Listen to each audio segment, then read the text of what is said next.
నమస్తే.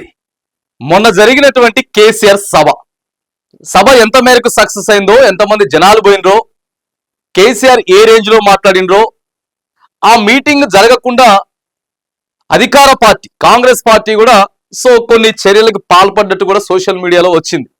ఆ మీటింగ్ జరగకుండా ఆ కేటీఆర్ ని బతిలాడుతా ఉన్నాడు, రానని చెప్తా ఉంటే, లేకపోతేనేమో హరీష్ రావు అలిగిండు, కేసీఆర్ అలిగిండు, మొత్తం పోస్టర్లన్నీ కూడా జింపేసి ఇప్పుడు సభ జరుగుతలేదు.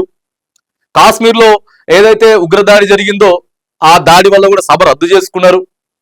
ప్రైవేట్ బస్సులన్నిటి కూడా స్కూళ్ళకు సంబంధించిన ప్రైవేట్ బస్సులన్నిటి కూడా బీఆర్ఎస్ నాయకులంతా కూడా బుక్ చేసుకుంటే ఆపేటటువంటి ప్రయత్నం. వీటన్నిటి నేపథ్యంలో కూడా బీఆర్ఎస్ పార్టీ సభ జరిగింది.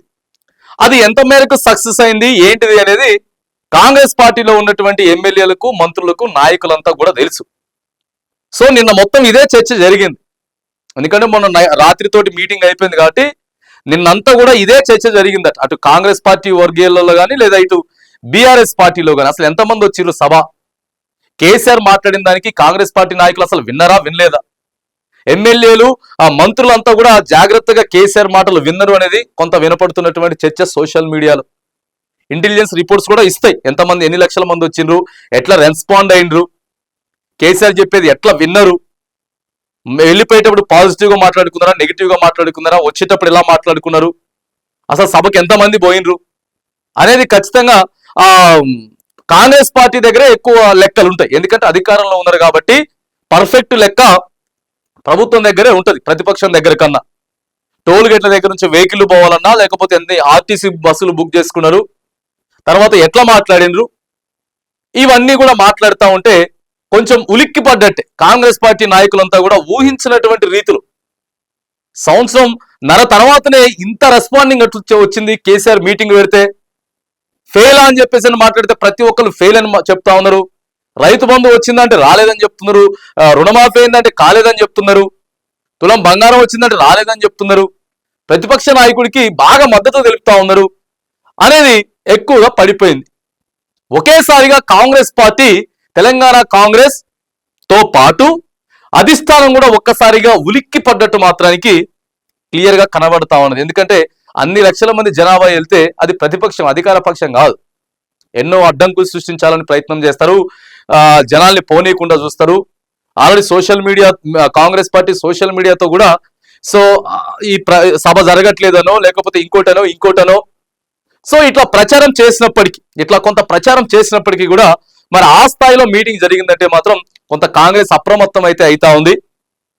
కొద్దిగా చాలా ఉలిక్కి పడినటువంటి పరిస్థితి, కొంత అప్రమత్తం అయిపోయి మరి మనం ఎట్లా చేయాలి, ఏం చేయాలి. నిన్న మాట్లాడిన ముఖ్యమంత్రి గారు మనం మాట్లాడింది మనం చూసినాం.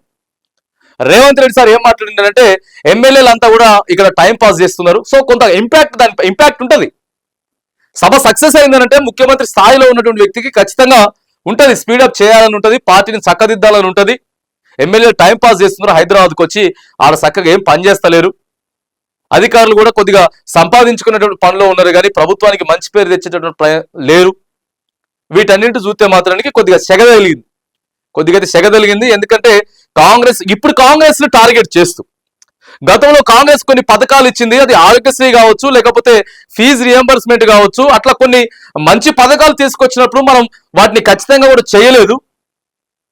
వీళ్ళు ఇట్లనే చేయరు, ఈ నాయకులు ఇంతే, వైఎస్ రాజశేఖర రెడ్డి గారి పరిపాలన మంచిగా చేసిరు అనేటటువంటి కొన్ని వ్యాఖ్యలు అంటున్నట్టే, తిట్టినట్టే ప్రజలకు మాత్రం క్లియర్ గా అర్థమయ్యేటట్టు కాంగ్రెస్ పార్టీయే తెలంగాణకి మొదటి నుంచి విలన్ అని చెప్పి ప్రజలకు చెప్పేటటువంటి ప్రయత్నం అయితే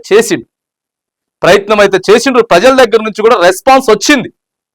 ప్రజలు పోవడం వేరు, అక్కడ నుంచి రెస్పాన్స్ రావడం వేరు. రెస్పాన్స్ రావడంతోటే నాయకులు మాత్రానికి కొద్దిగా అప్రమత్తం అయితే అయినరు. కేసీఆర్ సభ మాత్రానికి మరి ఇన్ని లక్షల జనాలను చూసి ఎందుకంటే ఉన్నది లేనట్టు లేనిది క్లియర్ గా కనబడుతుంది కదా, కళ్ళకి క్లియర్ గా కనబడుతుంది. ఎన్ని వెహికల్స్ అయినాయి, ఎంత ట్రాఫిక్ జామ్ అయిపోయింది, ఎన్ని లక్షల మంది పోయినరు, ఎట్లా రెస్పాండ్ అయినరు, అవతల వ్యక్తి ప్రసంగం చెప్తా ఉంటే ఎంత ఇంట్రెస్ట్ గా వింటా ఉన్నారు, ఎట్లా నాయకుల్ని టార్గెట్ చేసి మాట్లాడిండు, ఎట్లా ప్రభుత్వాన్ని టార్గెట్ చేసిండు, మనం ఉన్నప్పుడు ఏం చేశాం, ఇప్పుడు వీళ్ళేం చేస్తా ఉన్నారు, ప్రభుత్వాన్ని పడగొట్టే ఆలోచన మాకు లేదంటే లేదు అని చెప్పి మాత్రానికి సో కొంత క్లియర్ గా స్వీట్ వార్నింగ్, అధికార పార్టీకి స్వీట్ వార్నింగ్ ఇవ్వడంతో పాటు ఆ ప్రజలంతా కూడా మళ్ళీ కేసీఆర్ కావాలని అనుకుంటున్నారు అనేటటువంటి రేంజ్ లో ఆడ కేసీఆర్ సభ పెట్టి చేసేసిండు అనమాట. ఎందుకంటే ఎన్నికలు లేవు, పెద్దగా పైసలు ఇచ్చేటోళ్ళు లేరు. ఒకవేళ ఎన్నికలు ఉంటే ఆ నియోజకవర్గ ఎమ్మెల్యేనో లేకపోతే కొద్దిగా పై స్థాయిలో మంత్రి స్థాయిలో ఉన్న వ్యక్తులు కొద్దిగా పైసలు ఖర్చు పెడతారు, సొంతగా కూడా ఖర్చు పెట్టుకొని సొంత ఇంట్రెస్ట్ తోటి ఆయన రాకపోయినా కూడా తీసుకొని పోతారు. అని నేను ఎమ్మెల్యేగా పోటీ చేసిన రానాయన నీ మీద కేసీఆర్ మీద కోపం ఉండగా నా కోసం రాని చెప్పి తీసుకుపోతారు. సో ఇక్కడ అట్లా లేదు, ఇక్కడ లేదు. కేసీఆర్ ఒకడే మీటింగ్ పెడతా ఉన్నాడు. 25 సంవత్సరాల పార్టీ పండుగ సంవత్సరాల క్రితం వద్దనుకున్నారు, మరి ఇంత తండోపతండాలుగా పోయినరు అనేది మాత్రానికి సో కాంగ్రెస్ పెద్దలలో మాత్రానికి ఆలోచన పడింది. కాంగ్రెస్ పెద్దల ఆలోచన పడింది. ఇంకొక 6 నెలల్లో సంవత్సరమో కాదు, ఇంకా 3.5 ఏళ్ల తర్వాత ఎన్నికలున్నా కూడా ఇంత పెద్ద స్థాయిలో సో మరి చాలా మంది భయపడతారా కాదా? న్యూట్రల్ గా ఉన్నటువంటి పర్సన్స్ కొంతమంది ఇటు బీఆర్ఎస్ మీటింగ్ పోతే నాకు వచ్చే పథకం వస్తుందో రాదు, నాకు సన్నబియ్యం వస్తాయో రావు, నాకు రేషన్ కార్డు వస్తుందో లేదు, లేకపోతే నా కొడుకు సన్నబియ్యం వస్తుందో, నా చుట్టాలకు సన్నబియ్యం రేషన్ కార్డు వస్తుందో లేదు, లేకపోతే ఇల్లు వస్తుందో రాదు, లేకపోతే నాకు తర్వాత వస్తుందో రాదు, రైతు ఇట్లా అనేక సందర్భాలు భయపడేటటువంటి ఆస్కారం అయితే ఉంటది. భయపడి కూడా కొంతమంది ఇప్పుడు మనకి ఎందుకు ఎన్నికలు ఉన్నప్పుడు చూద్దాంతి, ఇప్పుడు ఎందుకు ఆ మీటింగ్ పోతే వీళ్ళంతా కూడా మనల్ని ఫోటోలు తీసుకుంటారు, గుర్తు పెట్టుకుంటారు అనుకునేటటువంటి సందర్భంలో కూడా పెద్ద ఎత్తున సభకి అక్కడికి మీటింగ్ హాజరయ్యారు. వరంగల్లో జరిగినటువంటి ఎల్కతుర్తి సభలో ఎంతమంది హాజరైనరు, ఎంతమంది బయట ఉన్నారు అనేది సో అందరికి లెక్క కనపడుతూనే ఉన్నది. సోషల్ మీడియాలో ఫోటోలు వీడియోలు కూడా కనపడుతూనే ఉన్నాయి, మనందరం చూసిన నేపథ్యంలో మాత్రానికి సో అధికార కాంగ్రెస్ పార్టీ మాత్రానికి సో కొంత గందరగోళమైన పరిస్థితి కావచ్చు, లేకపోతే కొంచెం అప్రమత్తం అవ్వాల్సిన పరిస్థితి కావచ్చు. అంత పెద్ద ఎత్తున మరి మైలేజ్ ఎందుకు వచ్చింది, మనం ఎక్కడ సరిదిద్దుకోవాలి, ఎలా ముందుకు పోవాలి అనేటటువంటి ఆలోచనలో కొంచెం అప్రమత్తంగా ఉన్నట్టు మాత్రానికి ఆ కాంగ్రెస్ పార్టీ కానీ లేకపోతే ప్రభుత్వ పెద్దలు కానీ ఆలోచన చేస్తున్నట్లు మాత్రానికి కొంత సోషల్ మీడియాలో అయితే చర్చ జరుగుతూ ఉంది.